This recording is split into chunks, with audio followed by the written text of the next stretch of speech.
Olá, meus amigos, eu sou o pastor Elias Soares, estou passando por aqui para a gravação de mais um vídeo para o canal PR Elias Soares Oficial. No vídeo de hoje, nós vamos dar continuidade à aula anterior, que é a lição de número 12 da nossa EBD, Escola Bíblica Dominical. A lição de número 12 ela será ministrada no próximo domingo, se Deus quiser, dia 22 de março. E o tema da nossa revista, ou melhor, desta lição, é Jesus, o homem perfeito. Só que antes de nós prosseguirmos, eu quero convidar você para orar. E vamos aproveitar, apresentar a nossa nação, o nosso país, o nosso governo, os governantes e todo o mundo que neste exato momento vem sofrendo por esta assolação deste vírus que já está fazendo muitas vítimas, não somente no Brasil, mas em todo o mundo. Portanto, vamos numa só fé buscar ao Senhor. Senhor nosso Deus e Pai, mais uma vez nós estamos diante da Tua presença para Te louvar, glorificar e bendizer pela Tua graça, pelo Teu amor e pela Tua infinita misericórdia.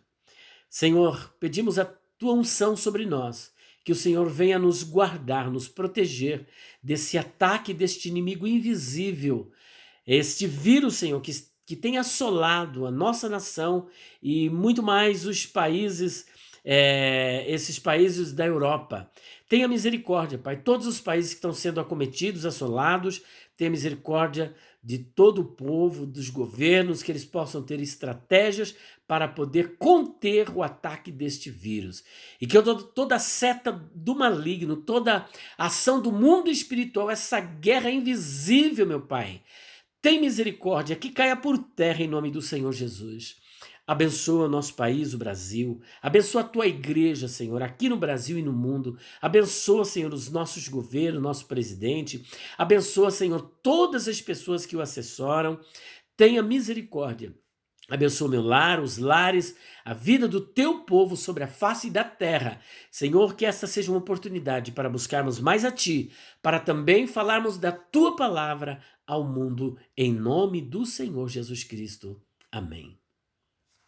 Pois bem, nós vamos prosseguindo e eu fiz uma postagem no Facebook dizendo o seguinte: se você não puder ir ao templo por causa de uma determinação do governo, ou por conta da sua idade, ou por não ter condições, não se esqueça de uma coisa: a igreja do Senhor Jesus começa em sua casa, a igreja começa na sua casa.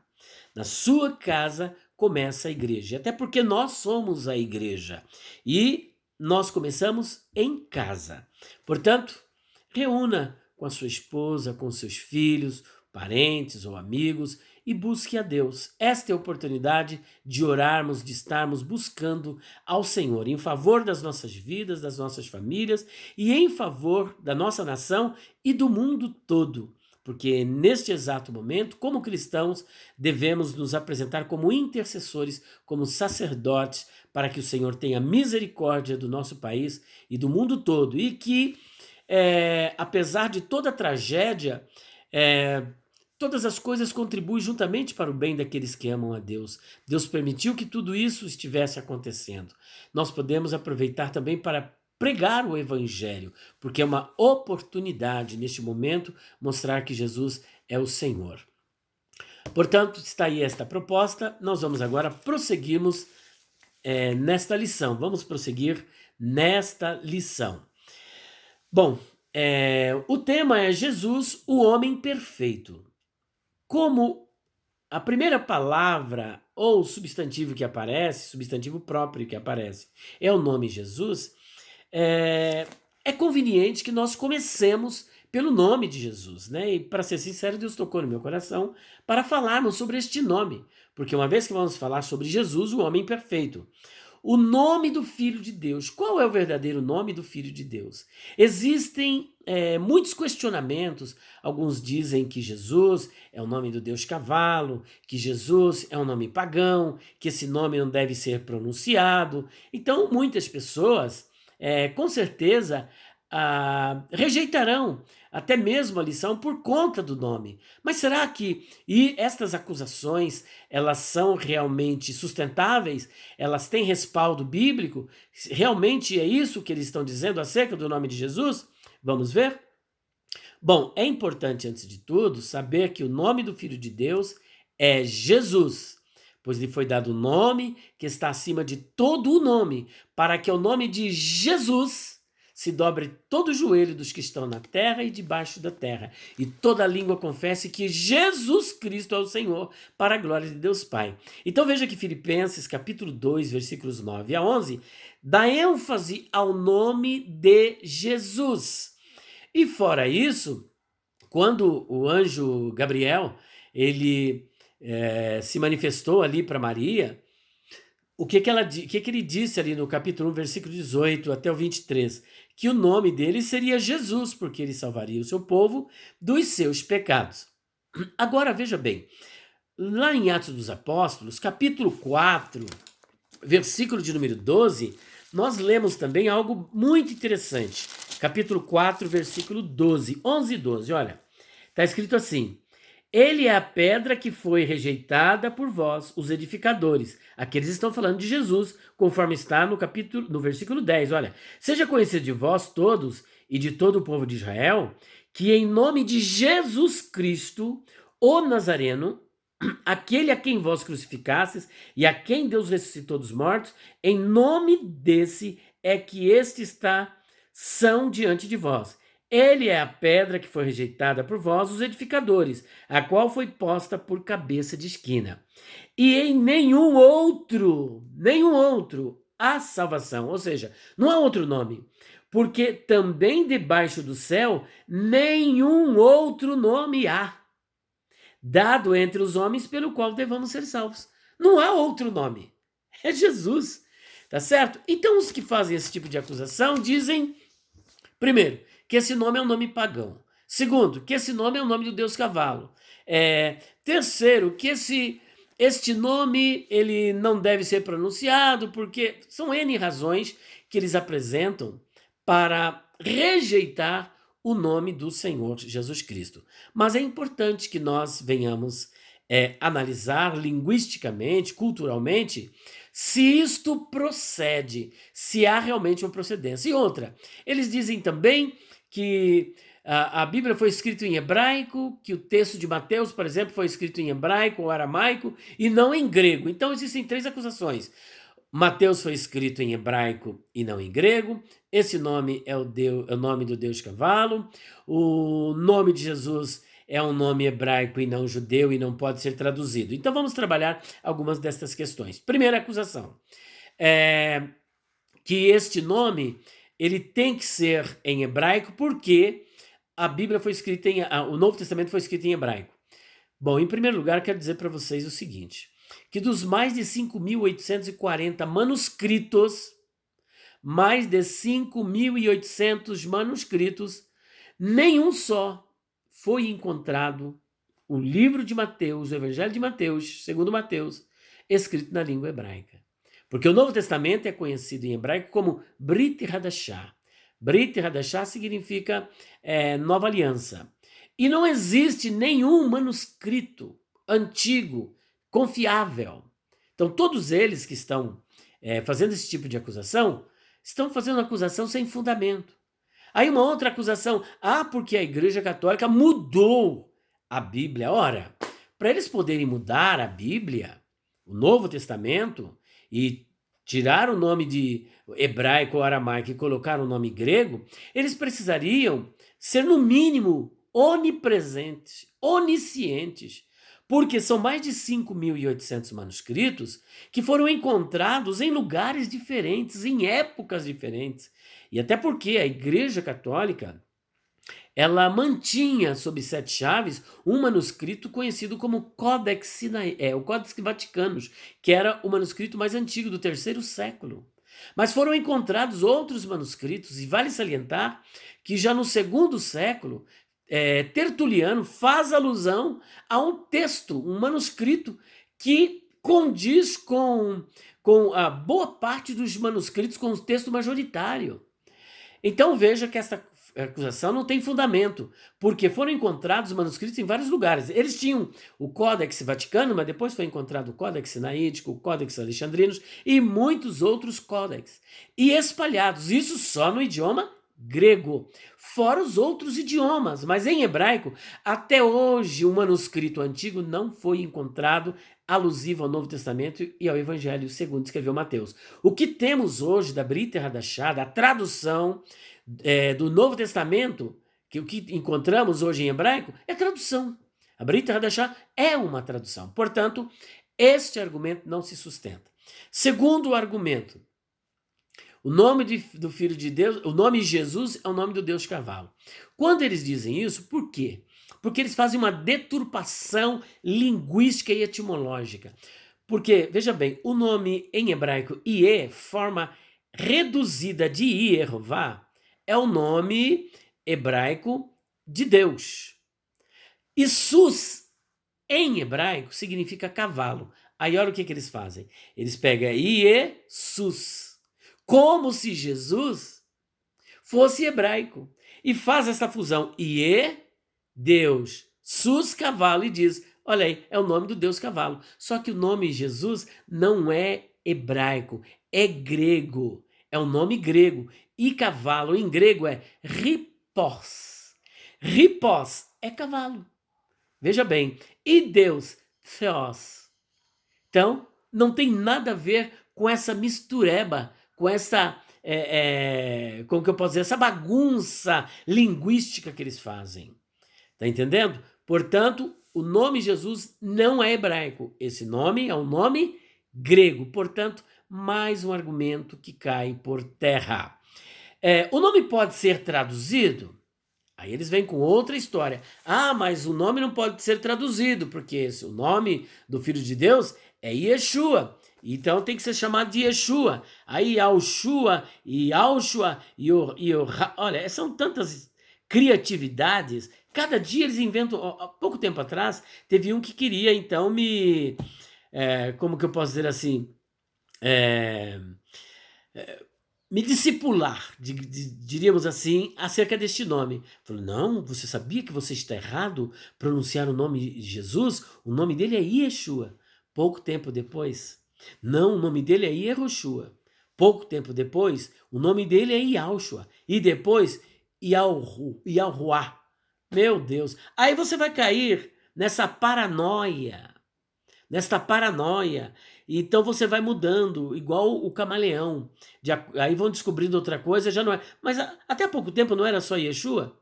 Você está entendendo? Então não entre nessa paranoia. Aqui nós temos o Novo Testamento, foi escrito em grego, o nome é Jesus. Agora pergunta, o nome pode ser traduzido? Eles dizem que não. Mas vamos ver biblicamente se sim ou não. Eu quero convidar você a ler o Evangelho segundo João, capítulo 1, versículo de número 41. Olha só que interessante. Vamos a partir do 40. Era André, irmão de Simão, Pedro, um dos dois que ouviram aquilo de João e o haviam seguido. Este achou primeiro a seu irmão Simão e disse-lhe, achamos o Messias. Em hebraico, Mashiach. Aqui está uma forma transliterada, aportuguesada, Messias, o Mashiach, que traduzido, olha que interessante, que traduzido é o Cristo, ou Christos na língua grega. Interessante, mas Messias do hebraico, Mashiach, que vem de machar. Machar é lambuzar com óleo, separar. E quando você traduz para o grego, é o Cristo adekrio, que também dá a ideia de unção, de ungir, separar para um ofício. Portanto, Mashiach, em hebraico, ou Christos, significa a mesma coisa. E agora o mais interessante aqui é que achamos o Messias que traduzido é o Cristo. Ele ficou no Novo Testamento sendo conhecido como Messias ou como o Cristo? Como Cristo. Tá entendendo? Então, pode ser traduzido. E ainda o versículo de número 42. E levou-o a Jesus, e olhando Jesus para ele, disse, tu és Simão, filho de Jonas, tu serás chamado Cefas, que quer dizer Pedro, ou seja, que traduzido é Pedro. E nós sabemos que o nome dele não é Pedro. Primeiro é Shimeon. Shimeon. E ele diz, agora tu serás chamado Kefas. Só que Kefas foi traduzido para Petros, Pedro, e ele ficou conhecido como o quê? Como Pedro. E foi chamado por Pedro. Mas o seu nome original lá no hebraico, Shimeon. Mas o nome agora, quem está dando esse nome, não foi algum outro apóstolo. Não foi o anjo Gabriel. Quem deu esse nome para ele, causou essa mudança e disse que traduzido significa Pedro, foi o Senhor Jesus Cristo. Então o nome pode ser traduzido? Biblicamente falando, sim. E aqui está a prova que faltava. Portanto, veja que é mais um blá, blá, blá. Portanto, posto isso, nós vamos trabalhar agora o nome Jesus. Qual que é a origem do nome Jesus? O nome Jesus vem do grego Iesus. Iesus. E por que Iesus? Porque Iesus é a forma grecizada, é a forma grega do nome hebraico Yeshua. E o nome Yeshua, por sua vez, ele é a forma contraída, a forma diminuída do nome Yehoshua, que era o nome de Josué. E significa Yahvé é salvação. Agora, como que o Filho de Deus ficou conhecido na Bíblia? Como Yeshua ou como Jesus? Como Jesus. Logo no início nós fizemos a leitura dos textos, onde a ênfase recai sobre o nome Jesus. Portanto, mais um mito que cai por terra e devemos pronunciar esse nome como Jesus, conforme lemos lá em Atos dos Apóstolos, capítulo 4, versículos 10 até o versículo de número 12. Bom, prosseguindo, nós estamos falando sobre Jesus, o homem perfeito. E a primeira questão, a segunda melhor questão que nós queremos levantar aqui é a seguinte: por que Jesus se encarnou? Afinal de contas, nós não estudamos a questão da natureza teantrópica de Cristo. Só para recordar, natureza teantrópica significa que Jesus é uma pessoa com duas naturezas, ou seja, ele tem uma natureza humana e uma natureza divina. Era necessário ele ter essas duas naturezas, porque para ele poder nos salvar, ele precisava ser Deus, porque ele tinha que apresentar para nós o conhecimento de Deus, a intimidade de Deus. Só alguém que fosse Deus, capaz de realmente nos mostrar a verdade sobre Deus, nos revelar Deus com perfeição, seria capaz de nos salvar. Então, para isso, ele precisava unir. E é interessante que as duas naturezas do Criador, do Criador mesmo, do Senhor Jesus Cristo, estava tipificada no Antigo Testamento pela Arca do Concerto. A arca ela era confeccionada em madeira de acácia e por fora ela era forrada com ouro, coberta com ouro. O ouro fala da região celestial da sua divindade e a madeira da sua humanidade que vem da terra. Portanto, Jesus ele tinha uma dupla natureza, era plenamente Deus e plenamente homem. Agora, ele não poderia, como Deus, porque antes de ser homem, Jesus é Deus. Ele não poderia salvar, sendo ele Deus. Como Deus, ele não poderia salvar o pecador? Por que ele tinha que se encarnar? Por que ele tinha que ser homem? Conforme nós lemos aqui em João, capítulo 1, versículo 1 a 3. No princípio era o verbo, e o verbo estava com Deus, e o verbo era Deus. Ele estava no princípio com Deus, todas as coisas foram feitas por ele, e sem ele, nada do que foi feito se fez. Agora olha o 14.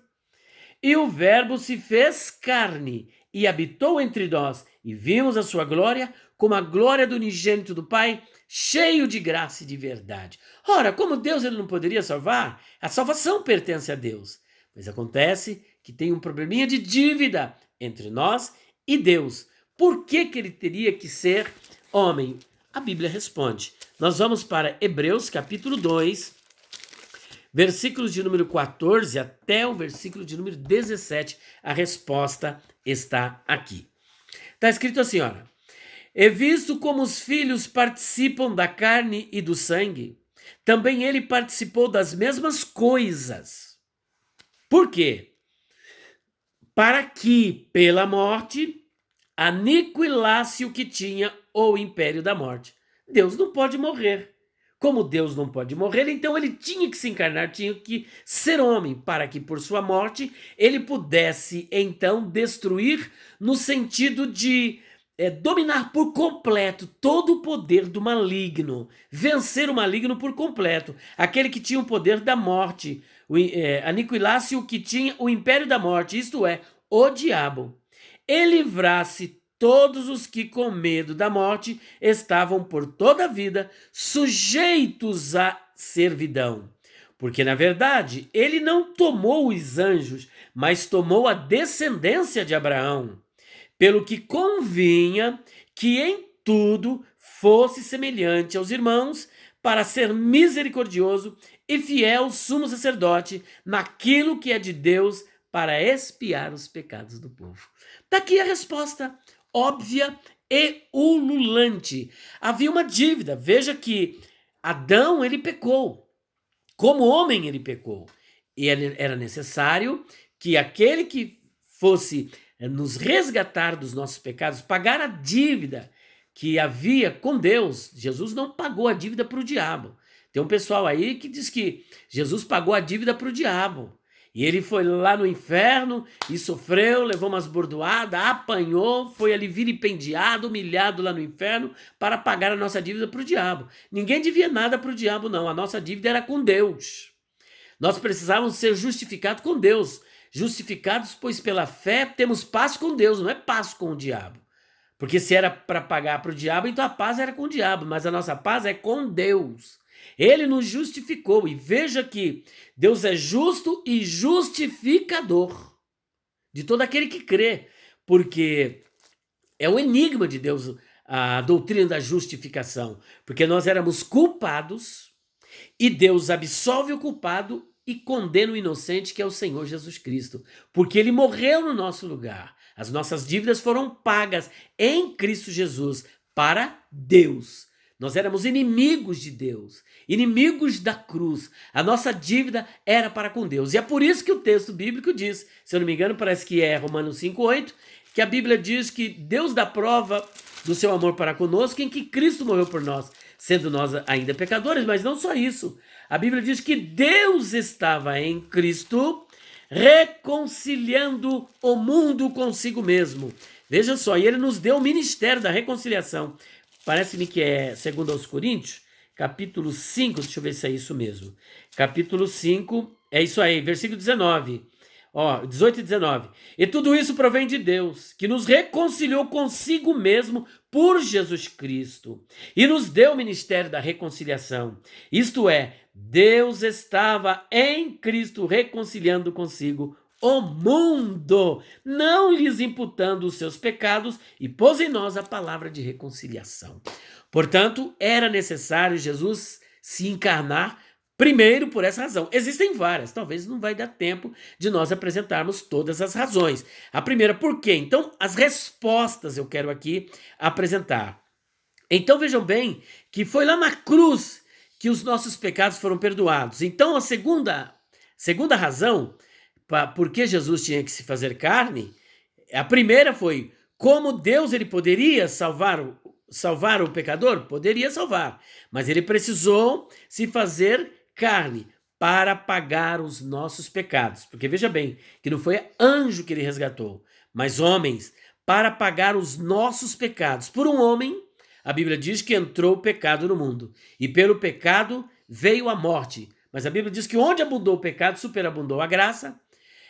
O salário do pecado é a morte, mas o dom gratuito de Deus é vida eterna por Cristo Jesus. Então, ele tinha que ser homem para pagar os nossos pecados ali na cruz. E por quê? Hebreus 9, 22 vai dar uma resposta magnífica. Está escrito assim, Hebreus 9, versículo 22. E quase todas as coisas, segundo a lei, se purificam com sangue, e sem derramamento de sangue não há remissão. Ora, se sem derramamento de sangue não há remissão, para que pudesse haver a remissão dos nossos pecados, Jesus teria que morrer. Porque o sangue de bodes, de ovelha e de carneiro não podem purificar os contaminados, conforme Hebreus diz, mas somente o sangue do Cordeiro Imaculado, conforme João o Batista disse, eis o Cordeiro de Deus que tira o pecado do mundo, conforme está no Evangelho segundo João, capítulo 1, versículo de número 29. Portanto, por um homem entrou o pecado, e por um homem o pecado deveria ser tirado. Adão é o primeiro, Jesus é o último Adão, e é ele que veio operar a nossa redenção. Ainda mais, para a nossa justificação. Fomos justificados não na morte, mas na ressurreição do Senhor Jesus. Mas só pode haver ressurreição onde há morte, e só pode haver a morte onde há um ser vivo. Deus não morre, logo precisava um homem morrer. Ainda mais, para se tornar um sumo sacerdote fiel e compassivo, de acordo com Hebreus capítulo 4, versículos 14 e 15. Vamos ver? Está escrito assim, olha. Estou aqui errado. Hebreus capítulo de número 4, versículos 14 e 15. Visto que temos um grande sumo sacerdote, Jesus, Filho de Deus, que penetrou nos céus, retenhamos firmemente a nossa confissão. Porque não temos um sumo sacerdote que não possa compadecer-se das nossas fraquezas, porém um que, como nós, em tudo foi tentado, mas sem pecado. Prosseguindo ainda, capítulo 2, versículo de número 14 a 18, ainda dentro do mesmo tema, que nós já lemos, inclusive. E visto como os filhos participam da carne e do sangue, também ele participou das mesmas coisas, para que pela morte aniquilasse o que tinha o império da morte, isto é, o diabo, e livrasse todos os que com medo da morte estavam por toda a vida sujeitos à servidão. Porque, na verdade, ele não tomou os anjos, mas tomou a descendência de Abraão, pelo que convinha que em tudo fosse semelhante aos irmãos, para ser misericordioso e fiel sumo sacerdote naquilo que é de Deus, para expiar os pecados do povo. Então veja, se ele tivesse tomado os anjos para expiar o pecado de anjos, então anjo é espírito, outro espírito então expiaria. Ainda que neste caso ele, que é Deus, não pode morrer. Logo, se o pecado foi por um ser humano, teria que ser um outro ser humano também para expiar o pecado do ser humano. E é por isso, mais uma vez, que ele tem que ser homem e para se tornar um sumo sacerdote fiel e compassivo. Ainda, para abrir o caminho de acesso a Deus, de acordo com Hebreus, capítulo 10, 19 a 23. E ainda mais, para nos dar o exemplo de humildade, de acordo com Filipenses, capítulo 2, versículo 5 até o versículo 8. Para obedecer em nosso lugar.